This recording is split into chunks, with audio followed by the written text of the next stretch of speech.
آمين آمين استجب دعانا ولا تخيب سيدي نستعينه ونستغفره ونعوذ بالله من شرور أنفسنا ومن سيئات أعمالنا من يهد الله فلا مضل له ومن يضلل فلا هادي له قال رب اشرح لي صدري ويسر لي أمري واحلل عقدة من لساني يفقهوا قولي وسدد لساني واهد قلبي بحق نبيك محمد صلى الله عليه وسلم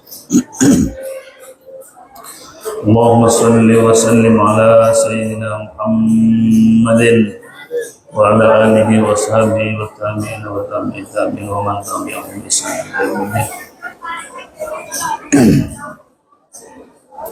سبحانك لا علم لنا إلا ما علمتنا إنك أنت العليم الحكيم ولا حول ولا قوة إلا بالله العظيم. أما بعد حضرة المكرمين para mustami'in wal mustami'at rahimakumullah.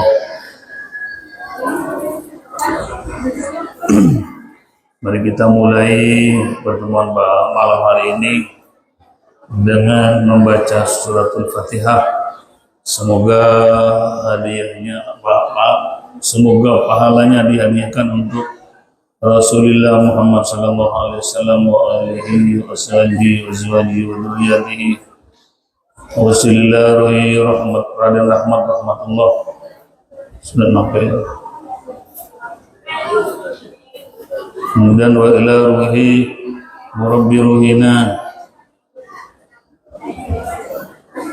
Syekh Muhammad bin Yusuf wa ruhina Syekh Ubaidillah bin Yusuf wa ila ruhi abaina wa amatina wa sayyidina wa jaddatina wa amamina wa amadina wa aqwalina wa khalatina وأبنائنا وبناتنا وذريتنا الفاتحة. أعوذ بالله من الشيطان الرجيم. بسم الله الرحمن الرحيم.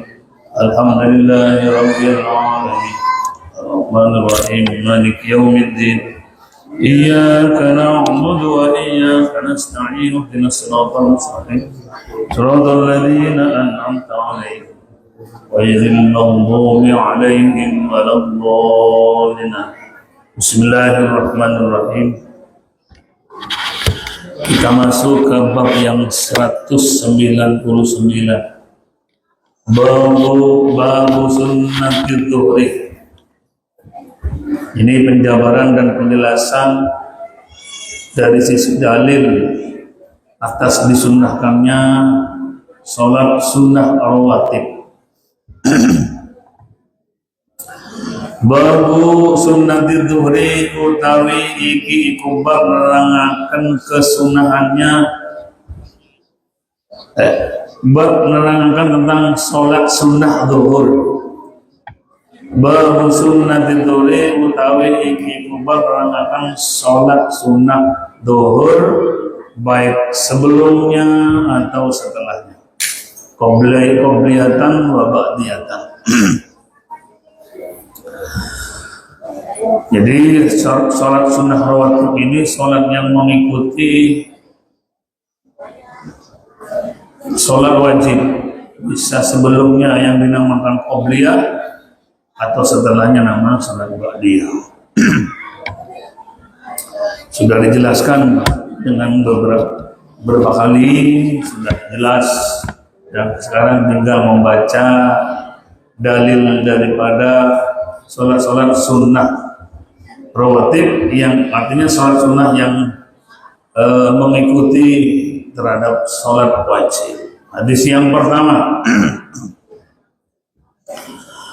wa Ibnu Umar diriwayatkan saking Abdullah bin Umar radhiyallahu anhu mugi-mugi ridho sapa Allah anu saking Abdullah bin Umar radhiyallahu anhu mugi-mugi ridho sapa Allah anu saking Abdullah dan Umar.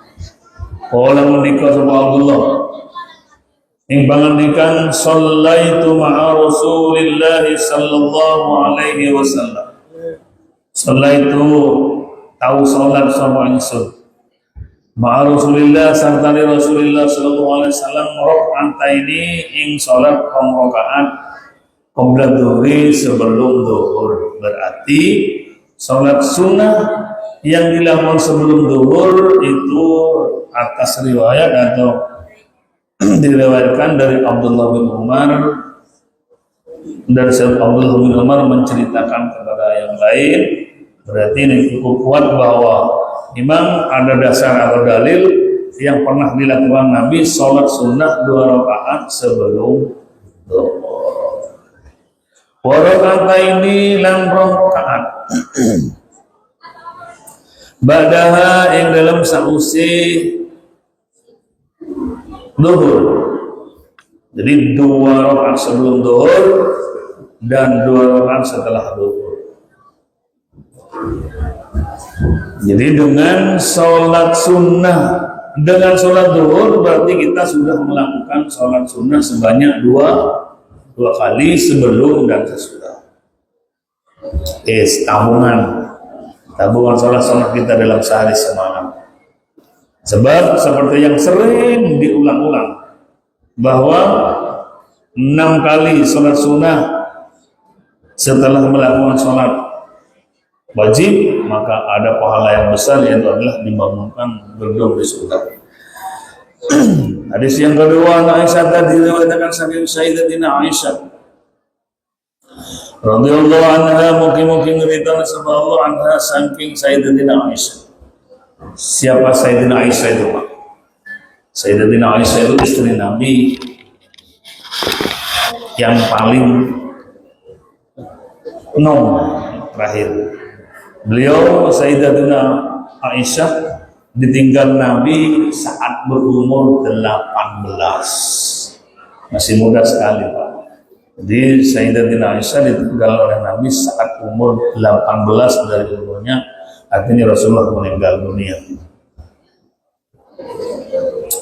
Tapi Sayyidatina Aisyah ini orangnya cerdas, cerdik, walaupun masih usia kecil. Artinya di bawah umur baligh, beliau sudah banyak hafal, artinya banyak meriwayatkan hadis, utamanya hadis yang berkaitan dengan hal-hal yang tidak bisa dibuka di aurat, sebagai aurat contohnya. Jadi tentang bagaimana cara Nabi qadil hajat, duduknya bagaimana, itu nggak bisa. Siapa yang bisa meriwayatkan? Sebab tidak ada sahabat yang menyaksikan Nabi bagaimana duduk ketika qadil hajat. Tidak ada. Masuk nginceng nih sahabat. Nabi sedang qadil hajat, istilah kasarnya sedang BAB, masuk ada sahabat yang nginceng. Siapa yang meriwayatkan? Sayyidatuna Aisyah radhiyallahu anha. Dan lagi bagaimana Rasulullah mandi besar di dalam kamar mandi. Tidak ada sahabat yang melihat secara langsung. Tapi Sayyidatina Aisyah bisa melihat bagaimana Nabi caranya mandi besar. Kenapa? Ya karena Sayyidah Aisyah masih kecil, sehingga artinya cekai masih boleh di dalam kamar mandi bersama Rasul. Itu diantaranya kenapa Nabi menikahi anak yang belum baligh. Ya seperti itu. Di antaranya banyak hal-hal yang perlu kita lakukan, cara bagaimana Nabi, tapi sahabat-sahabat yang lain tidak bisa meriwayatkan kecuali Sayyidatina Aisyah. Katanya Sayyidatina Aisyah, anna Nabi sallallahu Nabi Muhammad sallallahu alaihi wasallam iku kana ono sapa Nabi la yad ora tau ninggal sapa Nabi arba'an ing 4 rakaat qabla dhuhur ing dalam sak dhuhur. Riwayat Abdullah bin Umar 2 rakaat sebelum zuhur, 2 rakaat setelah zuhur. Ini ada lagi dari Sayyidatina Aisyah. Nabi tidak pernah meninggalkan 2 rakaat sebelum zuhur. Jadi sholat sunnah pertama selesai salam, berdiri lagi, usolli sunnatan qobliyata zuhri lagi. Jadi sholat sunnahnya 2 kali. Usolli sunnatan qobliyata zuhri yang pertama, kemudian yang kedua usolli sunnatan qobliyata zuhri yang kedua. Katanya Sayyidatina Aisyah, Nabi tidak pernah meninggalkan sholat qobliyah zuhur 2 kali. 2 rakaat pertama salam, rakaat kedua salam, kemudian sholat sunnah zuhur.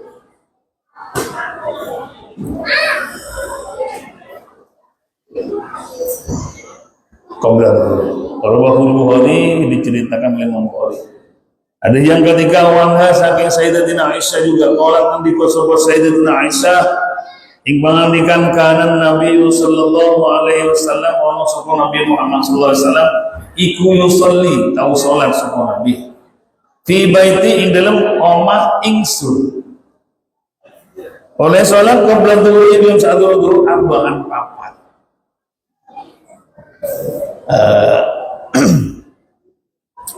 Istri Nabi kan banyak Pak ya.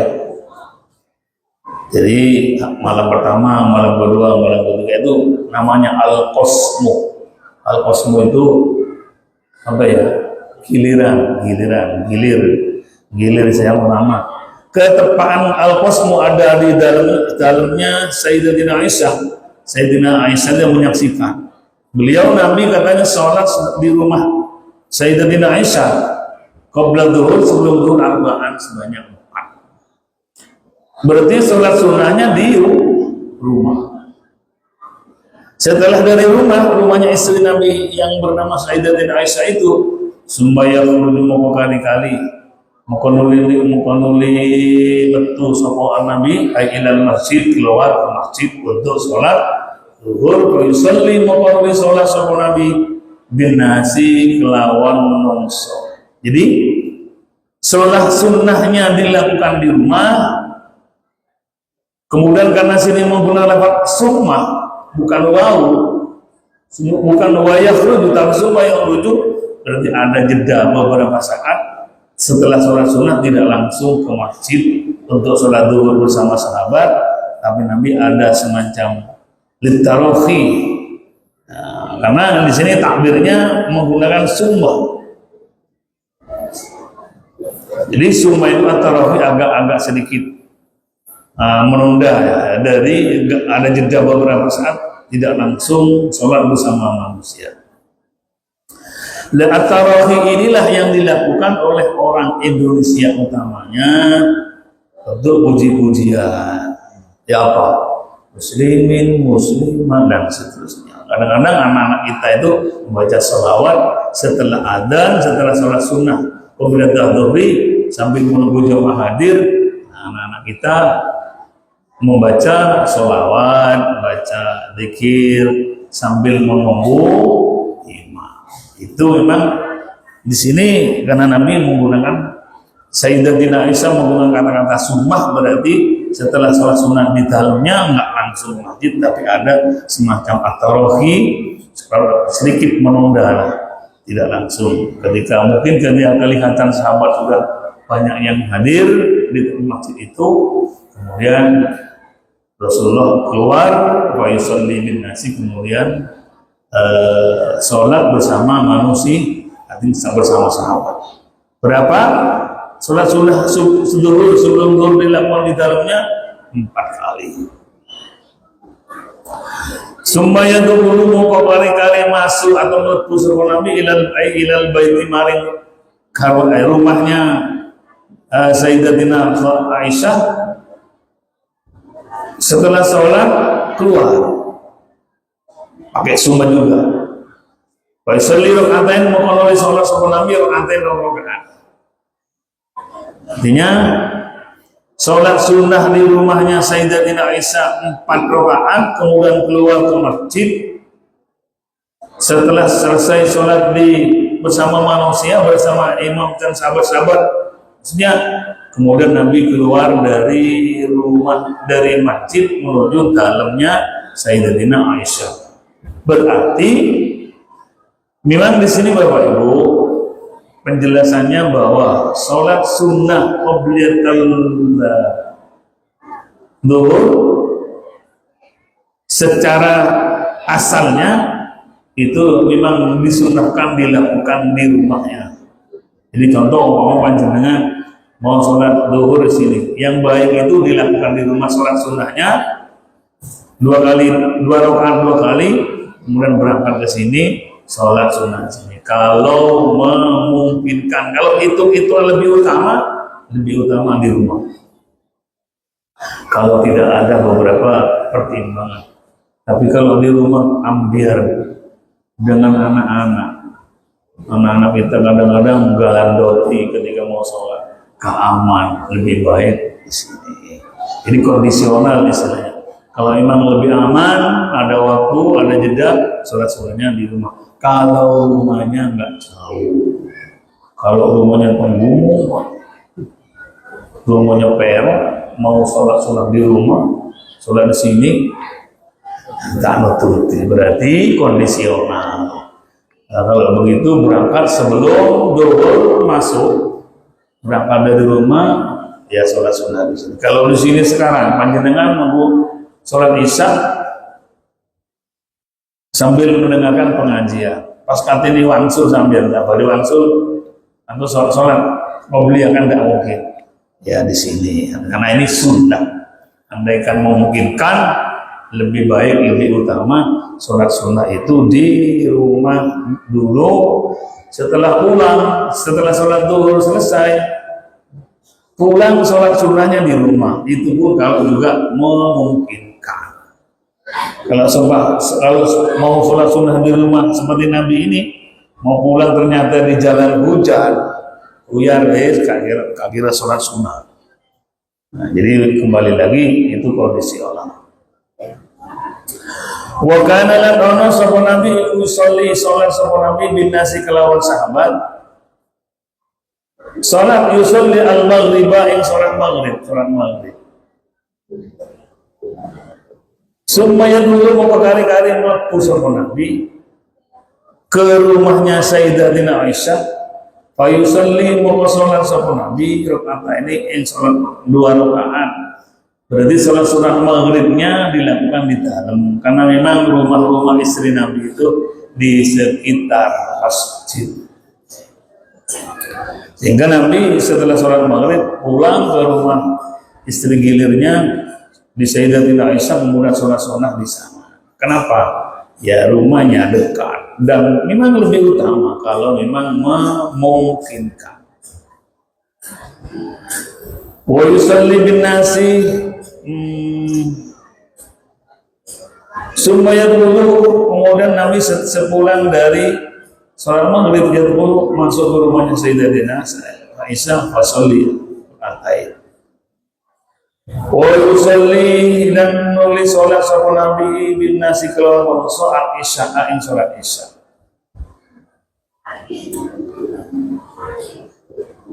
Jadi sholat sunnah di dalamnya.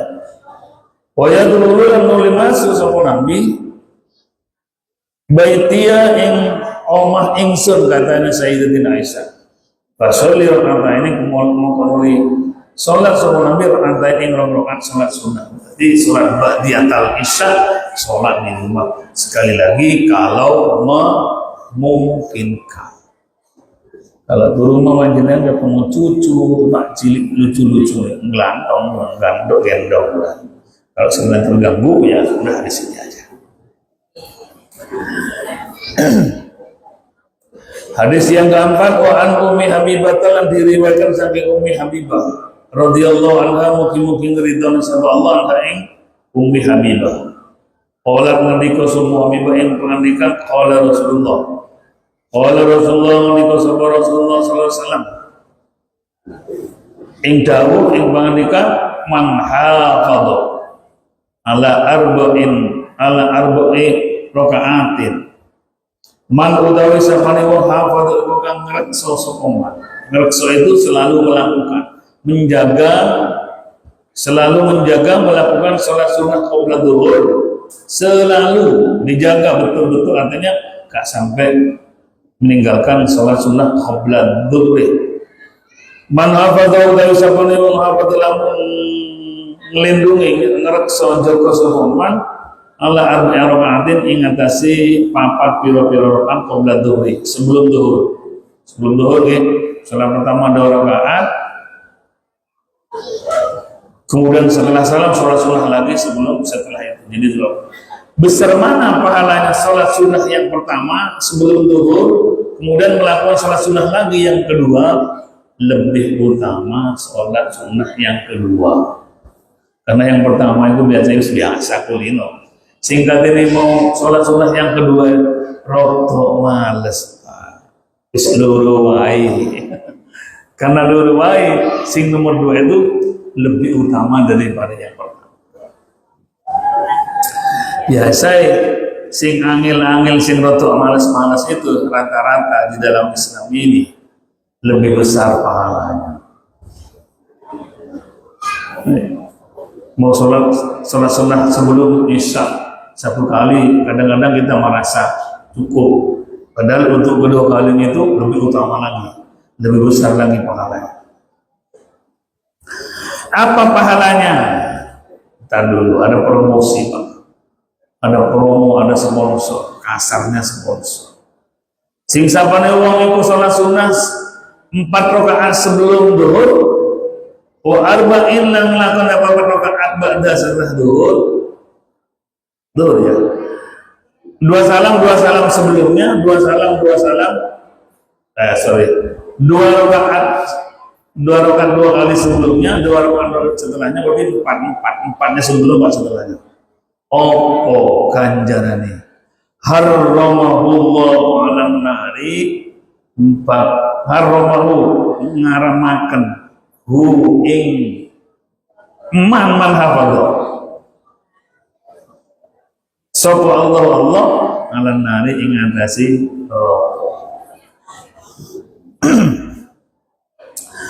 beberapa penafsiran para pendapat alim ulama, kalau sudah dinyatakan haram mlebu neraka, berarti ada jaminan bahwa meninggalnya dalam badan husnul khotimah. Masalah dosa apa jaring kok tebusan sehingga ditebus dulu. Sing penting matinya dalam badan husnul khotimah. Ganjaran menyusul. Tebusan digoreng dhisik. Goreng masalah doa dosa kepada tetangga, digoreng lagi. Istilahnya kiai saya itu digoreng sih. Padahal bukan hanya digoreng. Sing penting husnul khotimah dulu. Masalah dosa jeneng menungso, ya mudah-mudahan dosa kita semua yang hadir ini sebelum meninggal dunia diampuni, sehingga menghadap Allah nggak membawa dosa. Itu yang paling penting. Kalau kita nanti harapan kita yang selalu kita doakan diminta kepada Allah sebelum meninggal dunia diampuni dosanya, taubatnya diterima oleh Allah, mendapatkan as-syafa'ah dari Rasulullah, pas meninggal dalam keadaan husnul khotimah. Iku Pak Sugihan teko sugih. Itu yang diharapkan, mudah-mudahan kita dapat status atau kondisi kematian kita seperti itu, dosa terampuni sebelum meninggal dan mendapatkan syafaat dan pertolongan dari Nabi, dan gak matinya dalam badan husnul khotimah. Itu yang diharapkan. Amin Allahumma amin. Karena memang ibadah kita tidak seberapa, Pak. Ibadah kita nih kira-kira tidak seberapa, tapi mudah-mudahan yang tak seberapa itu bisa mempertahankan akidah kita di dalam hati, sehingga ketika nazar akan dicabut nyawanya, berperang dengan iblis masalah tauhid, kita bisa menang. Sebab apa? Ibadah kita. Orang yang sholat 5 waktu minimal berarti syahadatnya berapa kali? Atas tasawuf pertama, tasawuf kedua. Diulangi selama 5 kali selain sholat sunnahnya, berarti tauhid kita perbarui, selalu perbarui. Sehingga kalau akidah kita diperbarui, insya Allah baru terus.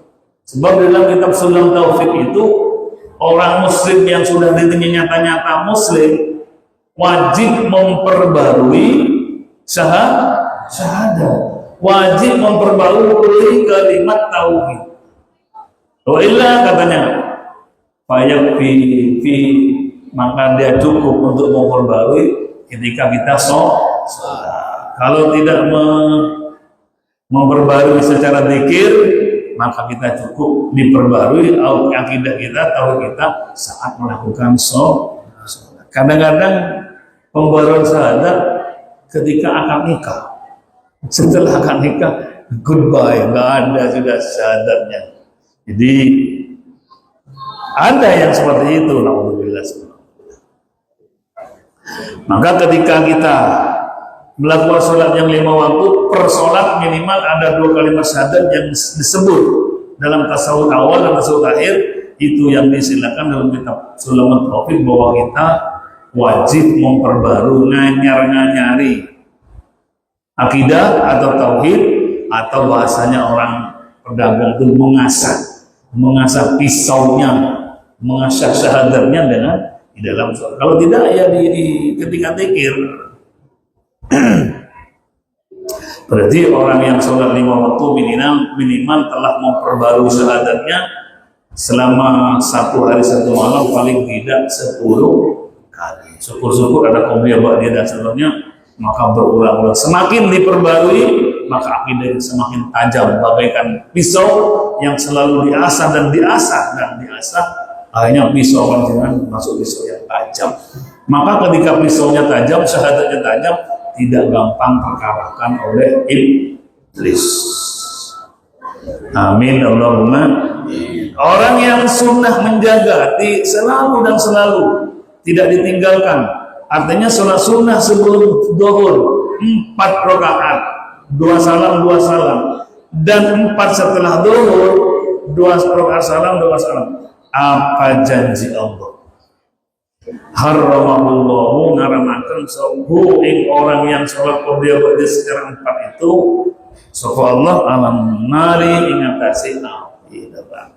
Nah, di dalam keterangannya, orang yang sudah dinyatakan haram masuk api neraka minimal meninggalnya dalam keadaan husnul.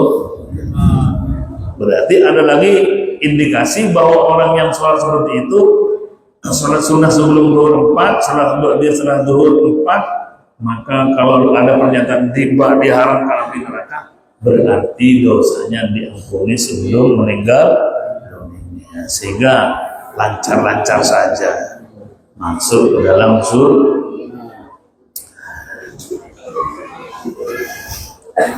Hadis hasan sahih, hadis sahih ya Pak. Riwayat Abu Dawud dan Tirmidzi, dan dikatakan bahwa hadis tadi itu adalah hadis hasan, hadis sahih. Sudah, jangan tapi gini Bapak Ibu, kalau pembelian zuhur 2 rakaat insyaallah banyak, sing nambah lurung nyimbul sing roto amin, karena memang pahalanya haram dari api. Setelah sholat zuhur 2 rakaat biasa, sing bari nambah 2 lagi itu sing roto aras-arasan. Kenapa aras-arasan? Karena ganjaran nih haram masuk api neraka. Semoga bisa melakukan.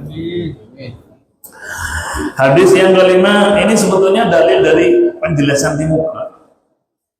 Sekarang tinggal dalil-dalilnya aja.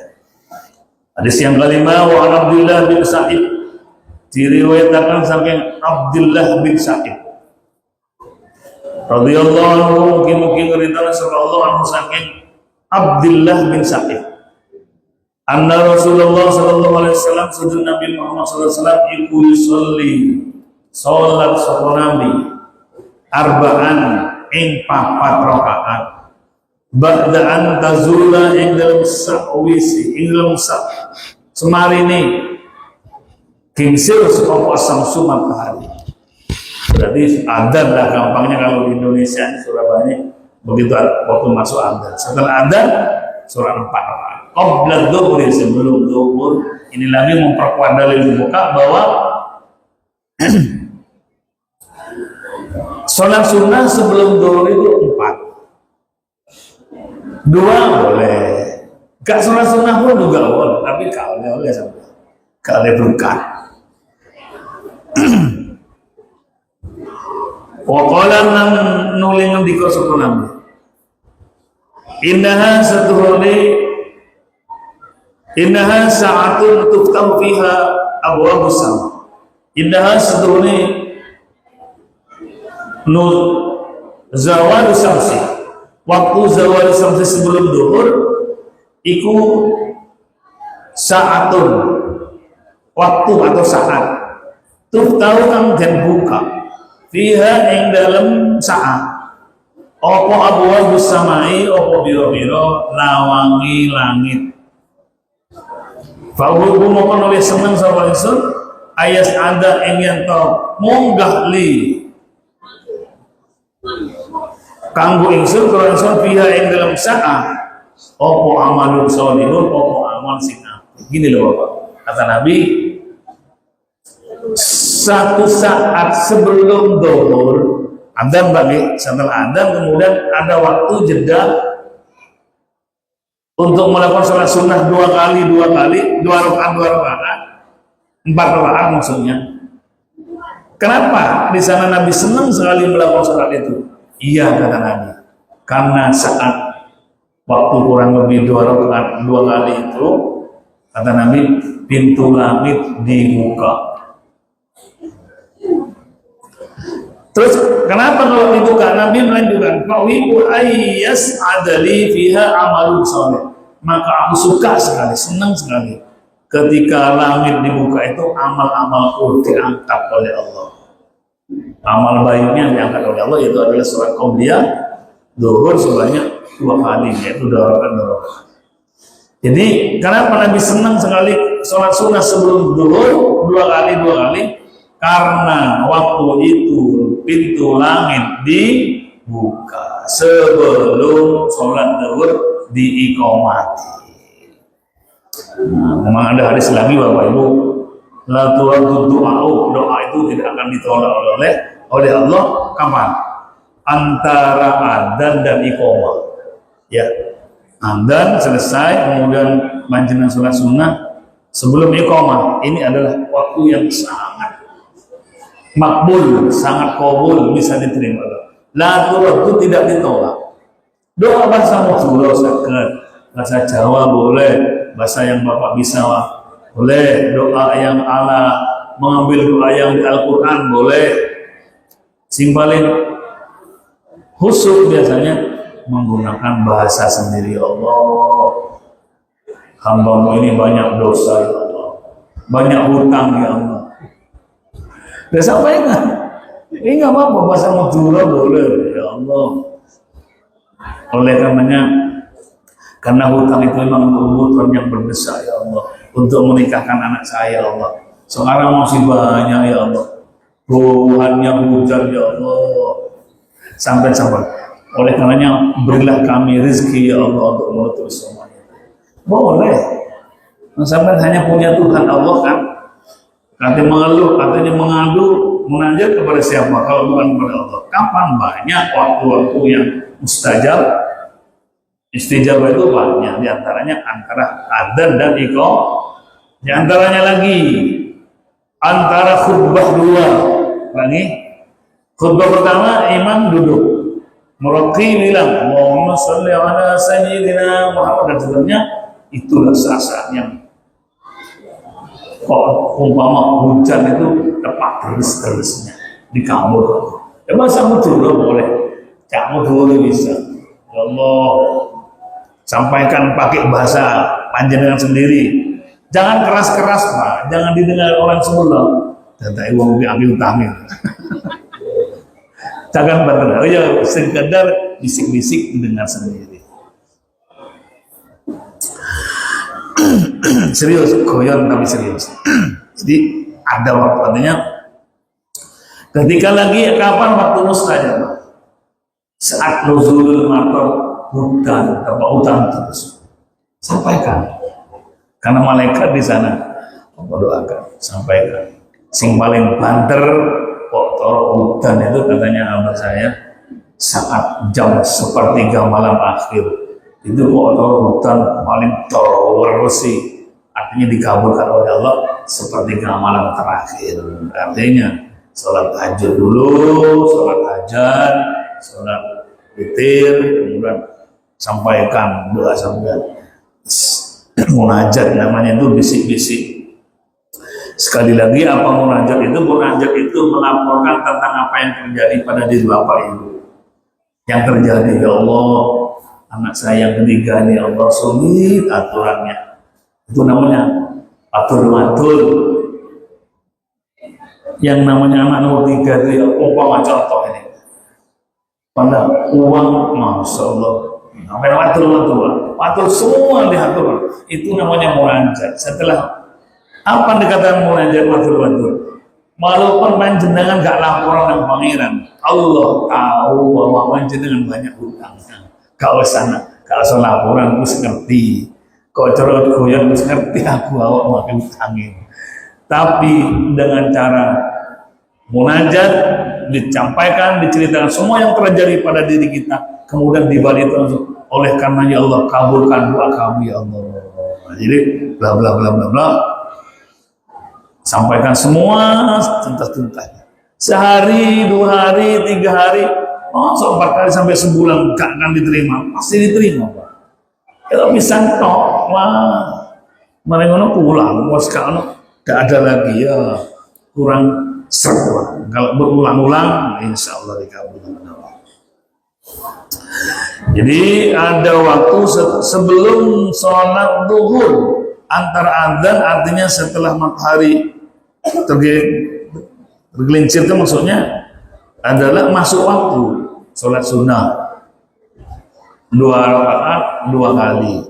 Kenapa kata Nabi? Karena saat itu langit sedang dibuka dan aku senang ketika amalku dilaporkan oleh Allah saat langit terbuka.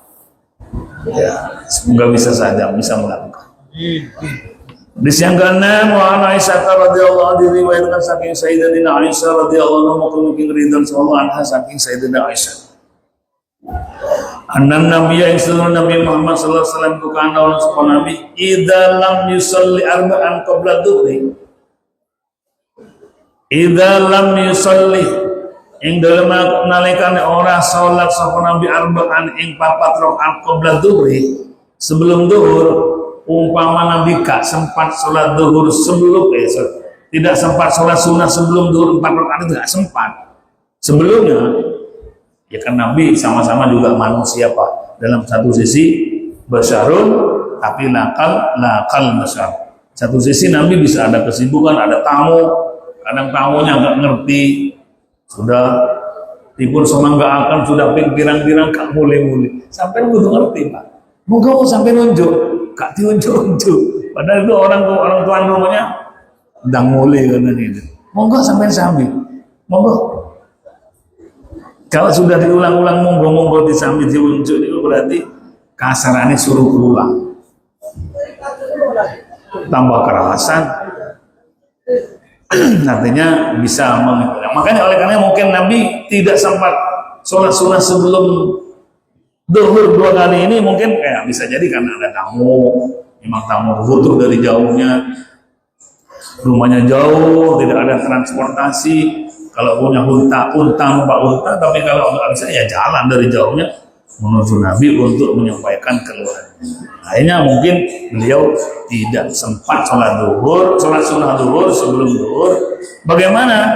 Shallahunna maka sholat sama Nabi hunna ing 4 ba'daha setelah zuhur. Saya sampaikan kemarin bahwa waktunya sholat sunnah qobliyat zuhri itu memanjang sampai sampai asar. Bahwa waktunya sholat sunnah qobliyat zuhri itu memanjang sampai setelah sholat zuhur, bahkan sampai asar adzan. Oleh karena ini kalau Nabi ternyata tidak sholat sebelum zuhur, maka Nabi shallahun ba'daha, Nabi sholat qobliyah tadi itu sholat yang tidak dilakukan sebelum zuhur, itu sholat itu dilakukan setelah sholat. Katanya qobliyah Pak, kalau dilakukan setelah berarti kan ba'diyah. Tidak, karena waktunya memanjang sampai asar masuk atau adzan.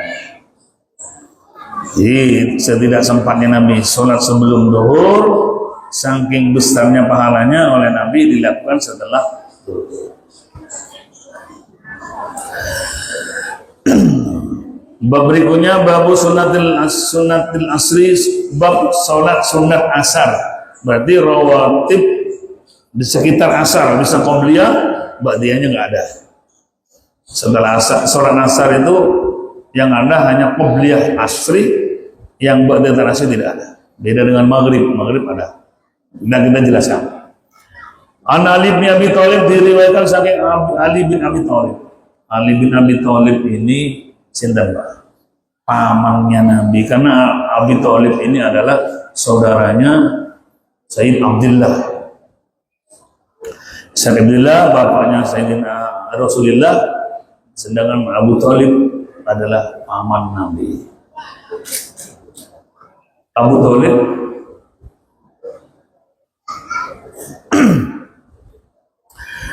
paman Nabi. Ali adalah sepupu yang diambil menantu oleh Rasulullah. Sayyidina Ali dengan Rasulullah ini, Pak, seperti kakak beradik. Nganggap Nabi kepada Sayyidina Ali kayak dulure dewi. Kenapa? Setelah Abdul Muttalib meninggal dunia, Rasul yang mengasuh Nabi meninggal dunia, Sayyid Abdul Muttalib, maka Rasulullah Nabi Muhammad SAW diambil oleh Abu Thalib, ponakannya dewi, diramut atau diasuh oleh Abu Thalib.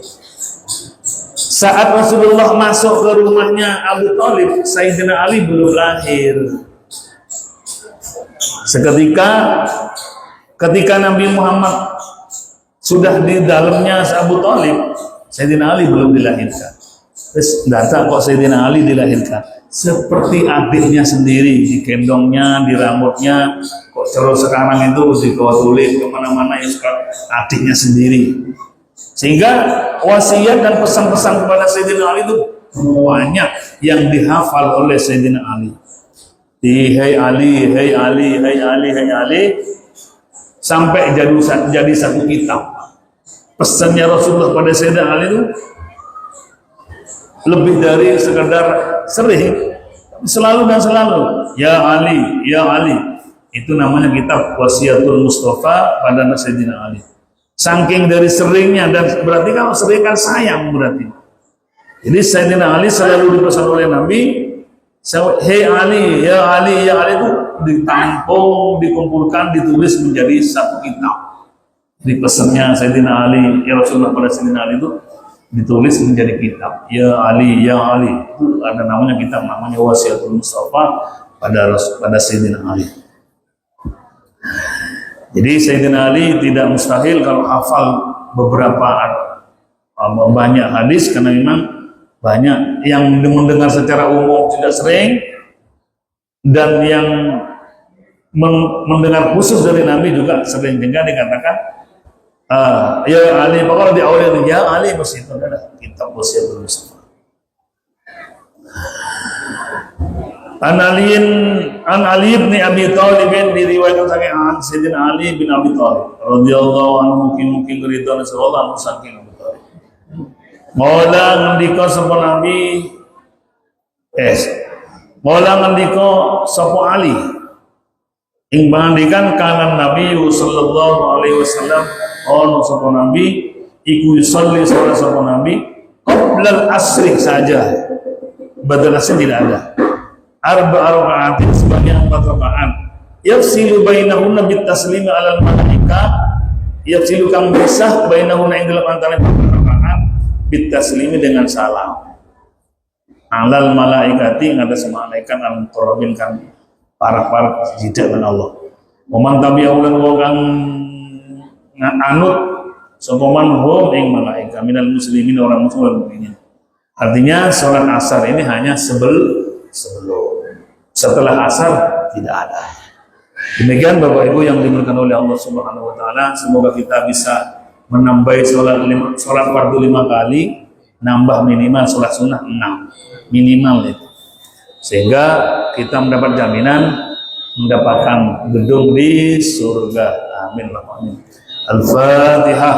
A'udzubillahi minasyaitonirrajim. Bismillahirrahmanirrahim. Alhamdulillahirabbil alamin. Iyyaka na'budu wa iyyaka nasta'in. Shiratal ladzina an'amta 'alaihim. Assalamualaikum warahmatullahi wabarakatuh.